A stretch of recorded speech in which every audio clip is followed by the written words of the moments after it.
Shooting తుది దశకు చేరుకుంది. దాంతో ఈ సినిమా విడుదలపై క్లారిటీ వచ్చింది. అంతేకాదు ఈ సినిమా తొలి లుక్ ఎప్పుడు విడుదల కానుందో, ఆడియో రిలీజ్ ఎప్పుడో కూడా తెలిసిపోయింది. సంక్రాంతి బరిలో పవర్ స్టార్ రిలీజ్ కి రెడీ అవుతున్న గోపాల గోపాల.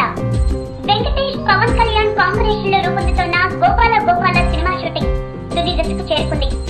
వెంకీ పవన్ కలుసున్న ఫోటోలతో ఈ సినిమా తొలి లుక్ ని త్వరలోనే విడుదల చేయనున్నారట. ఇక సినిమా పాటలు వచ్చే నెలలో సినిమాని సంక్రాంతికి రిలీజ్ చేయనున్నట్లు నిర్మాతలు ప్రకటించారు. వెంకటేష్ పవన్ కళ్యాణ్ కాంబినేషన్ లో రూపొందుతున్న తొలి సినిమా ఇది. బాలీవుడ్ లో సూపర్ హిట్ అయిన ఓ మై గాడ్ అనే మూవీకి ఇది రీమేక్. పవన్ కళ్యాణ్ ఈ సినిమాలో దేవుడిగా నటిస్తున్నాడు. అత్తారింటికి దారేది సినిమా తర్వాత పవన్ కళ్యాణ్ నటిస్తున్న సినిమా ఇదే. అడాఖా వంటి సినిమాను తీసిన కిషోర్ ఈ సినిమాకి దర్శకుడు. సురేష్ బాబు, శరత్ మారా సంయుక్తంగా సినిమా నిర్మిస్తున్నారు. అనూప్ సంగీతం అందిస్తున్నాడు. వెంకీ సరసన ప్రియా హీరోయిన్ గా నటిస్తుంది.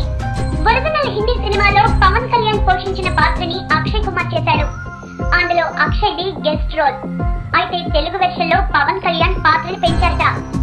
పవర్ స్టార్ పై ప్రత్యేకంగా ఒక పాటను కూడా చిత్రీకరించారని సమాచారం.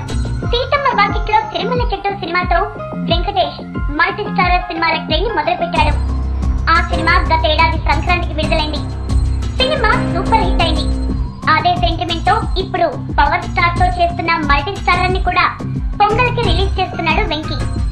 సీతమ్మ వాకిట్లో సిరిమల్ల చెట్టు 2013 సంక్రాంతికి విడుదలైతే ఈ గోపాల గోపాల 2015 సంక్రాంతికి రానుంది.